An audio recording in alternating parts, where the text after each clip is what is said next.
Worldwide, cardiovascular disease affects the lives of hundreds of millions. Dedicated CardioNerds everywhere are working hard to fight this global epidemic.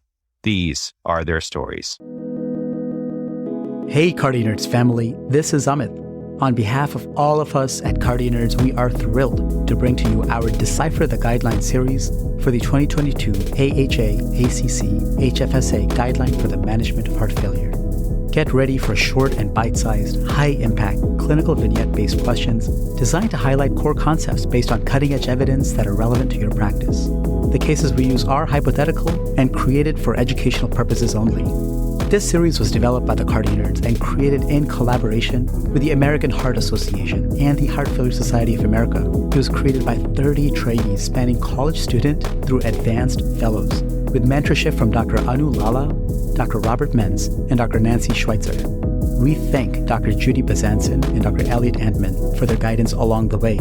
So friends, join us as we get to learn about the heart failure guidelines and beyond from 16 leading faculty experts. And now, let's get nerdy. The following question refers to Section 3.1 of the 2022 AHA/ACC HFSA Guidelines for the Management of Heart Failure.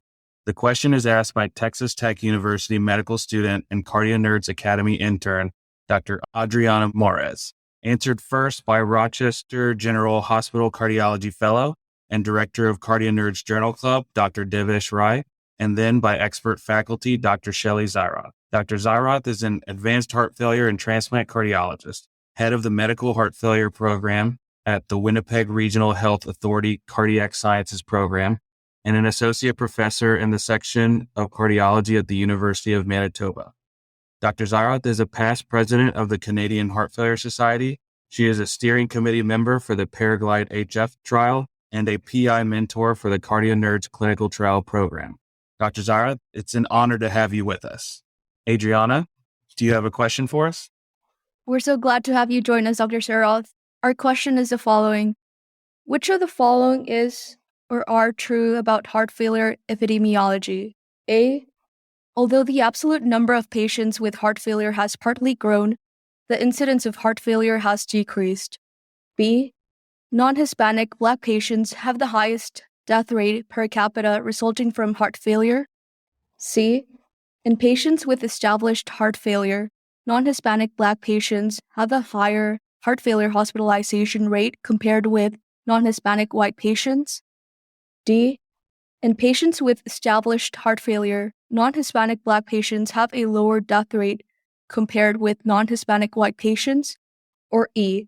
All of the above. Devesh, what is the best answer that describes heart failure epidemiology? That is a really good question, Adriana. So whenever I'm seeing a patient, demographic is the first thing which comes to my mind. The correct answer for this question will be E, all of the above. So although the absolute number of patients with heart failure has partly grown as a result of the increasing number of older adults, the incidence of heart failure has decreased though. There's a decreasing incidence of heart failure with reduced ejection fraction and increasing incidence of heart failure with preserved ejection fraction. The health and socioeconomic burden of heart failure is growing slowly. Beginning in 2012, the age-adjusted death rate per capita for heart failure increased for the first time in the United States. Heart failure hospitalizations have also been increasing in the US every year. In 2017, there were 1.2 million heart failure hospitalizations in the US among 924,000 patients with a heart failure, a 26% increase compared to 2013. Non-Hispanic Black patients have the highest death rate per capita. A recent report examining the US population found the age-adjusted mortality rate for heart failure to be 92 per 100,000 individuals for non-Hispanic Black patients and 87 per 100,000 for non-Hispanic white patients and 53 per 100,000 for Hispanic patients. Among patients with established heart failure, non-Hispanic Black patients experienced a higher rate of heart failure hospitalizations and a lower rate of death than non-Hispanic white patients with heart failure. Hispanic patients with heart failure have been found to have similar or higher heart failure hospitalization rates and a similar or lower mortality rates compared with non-Hispanic white patients. Asian and Pacific Islander patients with a heart failure have had a similar rate of hospitalizations as non-Hispanic white patients, but a lower death rate. These racial and ethnic disparities have existed for a long time and warrant studies and health policy changes to address health inequity. In a nutshell, the main takeaway are racial and ethnic disparities in death resulting from heart failure are persistent, with non-Hispanic Black patients having the highest death rate per capita and a high rate of heart failure hospitalization. Further clinical studies and health policy changes are needed to address these inequities. So I would request Dr. Zieroth to comment on these disparities and share your pulse.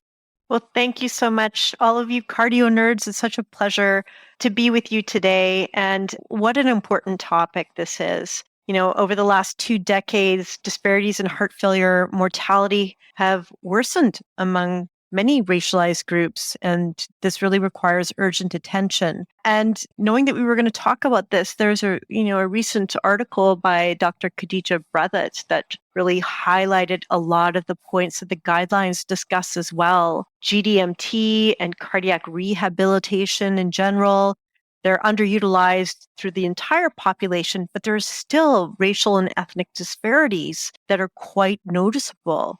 ICDs and LVADs, on the other hand, are being increasingly utilized in various racial and ethnic groups. So those disparities have narrowed. But overall, clinical trial representation, CRT referrals, heart transplant access, and post-transplant survival continues to be a problem, and the gaps might even be worsening depending on the analysis. Dr. Breathitt's recent paper also highlighted what we need to do in order to address these disparities that we see, including diversifying the workforce and the investigator pipeline. I know that the groups that are responsible for these heart failure guidelines, the ACC, AHA, and HFSA, all have very important pipeline opportunities and are really working to diversify the workforce and expand upon opportunities for people to participate in clinical trials.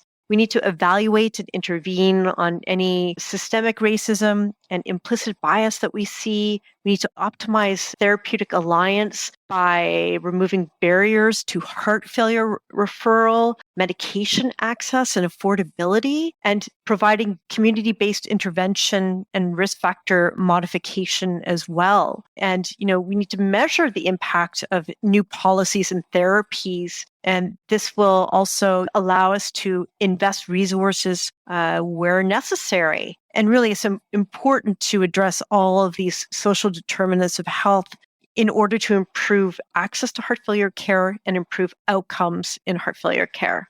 Thank you for that insightful explanation, Dr. Zieroth. We now know that heart failure has a disproportionate burden on minority patients, and it's important to note the various factors like the ones you've mentioned, cardiac rehabilitation, heart transplant access, contribute to disparities among patients with heart failure. Thank you for your time and for joining us today. Pleasure.